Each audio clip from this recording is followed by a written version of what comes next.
మీరు ఇంజనీరింగ్ చేశారా? జాబ్స్ కోసం సెర్చ్ చేస్తున్నారా? 3600 మందికి పైగా స్టూడెంట్స్ కి జాబ్స్ వచ్చేలా చేసిన code Gyan 100 days software course లో జాయిన్ అవ్వండి. మీ కెరియర్ ని బిల్డ్ చేసుకోండి. నమస్కారం డాక్టర్ శ్రీయాచార్య అనంతకృష్ణ స్వామి గారు. నమస్కారం అండి. సార్, చాలా మంది క్లాసెస్ ఎప్పుడెప్పుడు ఎక్కడెక్కడ ఉండే అవకాశం ఉంటుందని చెప్పేసి అడుగుతున్నారు. సో ఫస్ట్ అది అనుకున్న తర్వాత కంటెంట్ లోకి వెళ్దామండి. క్లాసెస్ ఎప్పుడెప్పుడు ఎక్కడెక్కడ ఉండే అవకాశం ఉంటుంది? మనకి 2025 అండి. 2025లో 20 ఏప్రిల్ వచ్చి హైదరాబాద్, 27 ఏప్రిల్ వచ్చి బెంగళూరు అండి, 4 మే వచ్చి తిరుపతి, 11 మే వచ్చి విజయవాడ. ఇవి కాకుండా మనకి ఇప్పుడు ఈ 6 తారీఖు ఏప్రిల్ వచ్చి మనకి స్పెషల్ క్లాస్ ఉంది. ఇది ఎందుకు చెప్తున్నానంటే, స్పెషల్ క్లాస్ అటెండ్ చేయగలిగితే మీరు మనకి 20, 21, 22 మే గోవా సెషన్ క్లాస్ 3 రోజుల క్లాస్ ఉంది. గోవా క్లాస్. ఈ స్పెషల్ క్లాస్ 6 ఏప్రిల్ కనుక మీరు అటెండ్ చేయగలిగితే మీరు సెషన్ క్లాస్కి అటెండ్ చేయడానికి మీరు అర్హులు అవుతారు. ఎందుకంటే లాస్ట్ టైం కూడా మనం గోవాలో ఎక్సలెంట్ క్లాస్ చెప్పుకున్నాం. ఆ సెషన్ క్లాస్ అనేది అద్భుతమైన క్లాస్. అది ఏంటంటే జీవితంలో మీరు పరిపూర్ణత్వాన్ని సాధించడానికి, ఒక ఉన్నత స్థాయి సాధించడానికి ఖచ్చితంగా మీకు అది దోహదపడుతుంది. మీకే కాదు, మీ తరతరాలకి. అలా మాట కూడా చెప్పాను నేను. దానికి తగ్గట్టుగానే క్లాస్ ఉంటుంది. క్లాస్కి వచ్చిన వాళ్ళు కూడా ఫుల్లీ సాటిస్ఫైడ్. కాబట్టి మళ్ళీ ఈ ఇయర్ మనం 20, 21, 22 మేలో గోవాలో సెషన్ క్లాస్ 3 రోజులు పెడుతున్నాం. వీలైనంత తొందరగా ఎన్రోల్ చేసుకునే ప్రయత్నం చేయండి. Best of luck. ఎపిసోడ్లో ఏం చెప్పబోతున్నారు? ఇక్కడ మనకి రచయిత ఎక్కడట్ వాళ్ళు ఏం చెప్తాడంటే, అంతర్భాషణని పరిశీలించండి అని చెప్తాడు ఆయన. అంటే ఇక్కడ మనం ఏం చేస్తామంటే ఎప్పుడు మాట్లాడుతూనే ఉంటాం కదా. మనం మాట్లాడుతున్నప్పుడు ఏమవుతుందంటే మన లోపల వాయిస్ మనం వినలేము మనం. కాబట్టి ముందుగా మనం ఏం చేయాలంటే, మనం మాట్లాడాలి తగ్గించి లోపల భాషను వినాలి. అంతర్భాష ఏం చెప్తుంది అంటే, ఇప్పుడు మీరు ఒంటరికి వచ్చినప్పుడు మీకు అనిపిస్తుంది, నాకు ఒంటి నిండా బంగారం ఉంటే బాగుంటాం. సామాన్యంగా ఆడవాళ్ళకి కనిపించేది ఫస్ట్ చీరల బంగారం మీదకి వెళ్తుంది. ఆ తర్వాత పలానా సారీ బాగుంది, అది నేను తీసుకుంటే బాగుండు, లేదంటే ఈ సెలక్షన్ బాగుంది, నగలు, చీరలు, ఇంకా ఒక ఇల్లు, ఇట్లాంటివి మనకు సెలక్షన్ బాగా 24 గంటలు మనకి ఏదో చెప్తూ ఉంటుంది. మీ అంతర్భాషణ వినండి. మీ అంతర్భాషణ మీకు ఏదో చెప్తుంది, మీ ఇన్నర్ మైండ్ మీకు ఏదో చెప్తుంది అంటే దానికి మీరు అర్హులైనప్పుడే అది చెప్తుంది. అర్థమైందా? కానీ మీరేం చేస్తారంటే ఎమ్మటే దాన్ని కొట్టిపడేస్తారు. అమ్మో, అంత కాస్ట్లీ నేను ఎక్కడ కొంటాను, అంత ఖరీదైంది నాకెలా వీలవుద్ది, బాగా డబ్బున్న వాళ్ళు అయితే నాకు కొంటారు, నేను ఎందుకు కొంటాను, నాతో కాదు. ఎందుకంటే ముందు బడ్జెట్ చూసుకుంటాం మనం. నేను ఇంతకుముందు కూడా చెప్పాను, ప్రతిదానికి మనం ఆయన మీద ఆధారపడడం కాకుండా మనకంటూ సొంతంగా సంపాదించుకోవాలి. ఇప్పుడు ఇవన్నీ కోరికలు ఉన్నాయి కదా మీకు, ఇవన్నీ కోరికలు పదే పదే మీకు చెప్తున్నాయి కదా, ఎప్పుడు మీ ఇన్నర్ మైండ్ మీతో చెప్తూనే ఉంది. ఇప్పుడు ఏం చేస్తారంటే జస్ట్ దాన్ని ఆ వాయిస్ని లిజన్ చేయండి. అంటే ఒక అబ్జర్వేషన్ మీరు వింటూ ఉండండి. ఇంకేమేం చెప్తుంది అంటే, మీకు ఇంకేమేమి చెప్తుందంటే, ఒక్కోసారి మీకు కూడా ఇంట్లో విసుగొచ్చి అనిపిస్తుంది, నేను ఎవరి మీద ఆధారపడడం ఎందుకు, నేనే సొంతగా ఒక స్థాయికి వస్తే బాగుండని ఆలోచన కూడా వస్తుంది. ఓకేనా? అలాగే నేనే సంపాదిస్తే బాగుండవు, నేను సంపాదించిన దాంతో నేను ఈ వస్తువు కొనుక్కుంటే బాగుండవు, లేదంటే నేనే సంపాదించేసి ఇల్లంతా నడిపిస్తే బాగుండవు. ఇలాంటి ఆలోచనలు మీకు వస్తుంటాయి కదా. వాటిని ఎందుకు ఆపిపెట్టారు, వాటిని ఎందుకు మీరు ఇంప్లిమెంట్ చేయలేదు? ఇప్పుడు ఏం చేస్తారంటే, ఏవైతే ఆలోచనలు వస్తున్నాయో వాటన్నిటిని మీరు సింపుల్గా ఒక పెన్ను పేపర్ తీసుకొని రాసి పెట్టండి. మీకు ఏమేమి ఆలోచనలు వస్తాయి. ఇవన్నీ ఎప్పుడు వస్తాయి?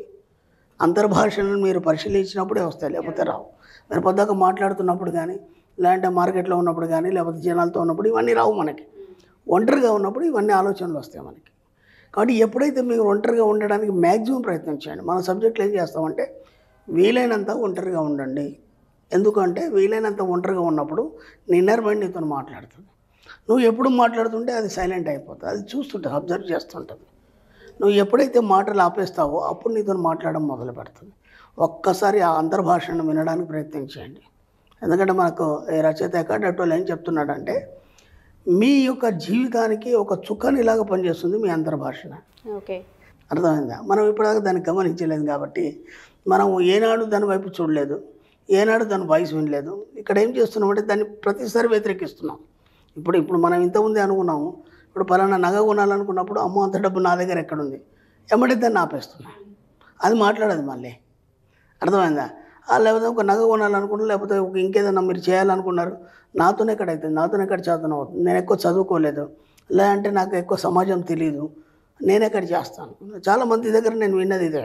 మన క్లయింట్స్ వస్తుంటారు క్లాస్లో కానీ, లేకపోతే నా పర్సనల్ అపాయింట్మెంట్ కూడా, గురుగారు నేను ఇంట్లోనే ఉంటాను, నేనేం చేయలేను, అలాంటప్పుడు నాకు ఎలా సాధ్యం అవుతుంది డబ్బు రావడం అనేది, ఆయన చేస్తే తప్ప నాకు ఇంకో దారి లేదు అన్నాడు.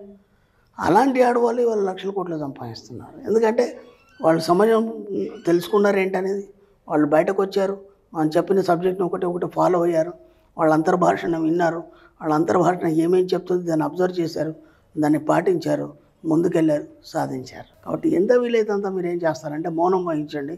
మీ అంతర్భాషణ ఏం చెప్తుందో దానికి మీరు ఎక్కడ కూడా దాన్ని వ్యతిరేకించకుండా దాంతో ఎప్పుడైనా ఏకీభవించే ప్రయత్నంలో ఉండండి. ఎంత మీరు ఏకీభవిస్తే మీకు అంత ఫలితాలు లభించడం అనేది మొదలవుతుంది.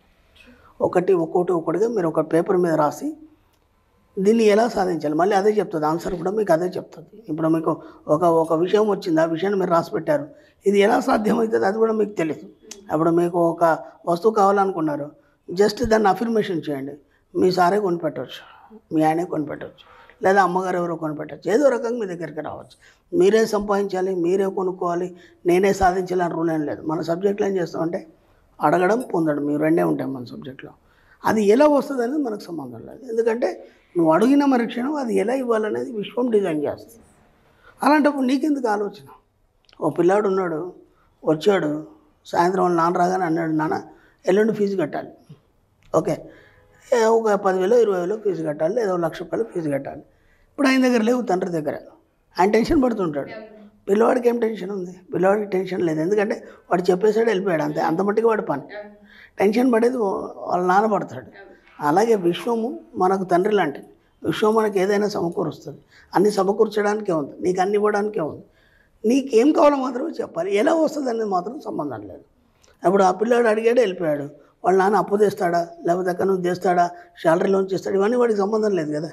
ఎలా చేస్తాడనేది సంబంధం లేదు. అలాగే మీ కోరికల పట్ల కూడా ఎలా అవుతాయి, ఇది ఇలాగే కావాలి. ఇప్పుడు మనం కొన్ని కండిషన్లు పెడతాం. ఆయన ఏమంటాడంటే పలానా నాకు బోనస్ వచ్చింది, వచ్చిన తర్వాత నీకు ఓ నగ చేయిస్తాను. ఆ బోనస్ అప్పట్లోనే రాదు, అది అర్థమైందా? దానికి ఫిట్టింగ్ పెట్టావు కాబట్టి అది డిలే అవుతుంటుంది. చేయిస్తానంటే మాట ఏమైంది, దాని దగ్గర డబ్బు ఎక్కడి నుంచి వస్తుంది. మనం ప్రతిదానికి భయపడుతున్నాడు, ప్రతిదానికి భయపడతాం. ఇది ఎలా అవుతుంది, ఇది అవుతుందా కాదా, ఇది అవుతే మళ్ళీ తర్వాత పరిణామాలు ఏంటి, తర్వాత మళ్ళీ అదంతా మనం డబ్బు ఎలా అప్పు కడతాం, ఇవన్నీ ఆలోచిస్తాం. వేటితోని మీకు సంబంధం లేదు. ఒక చిన్నపిల్లాడు మనస్తత్వాన్ని కలిగి ఉండండి. మీ అంతర్భాషని నిరంతరం వింటుండడం వల్ల అప్పుడు అది మీతో మాట్లాడుతూ మీకు కావాల్సిన అవసరాలన్నీ తీరుస్తుంది. మన గత సబ్జెక్టులో కూడా చెప్పాను, మీ కోరికల్ని ఎప్పుడైతే అనుస్తారో మీ దగ్గరికి డబ్బు రాదు. కాబట్టి మీకేమేమి ఆలోచనలు, ఏమేమి కోరికలు అన్నీ తీర్చేసుకోవాలి. ఎంత తీర్చుకుంటే అంత సంపద, డబ్బు అనేది రావడం మొదలవుతుంది. సుమన్ టీవీలో మీ పర్సనల్ అండ్ బిజినెస్ ప్రమోషన్స్ కోసం కింది నెంబర్కి కాంటాక్ట్ చేయండి.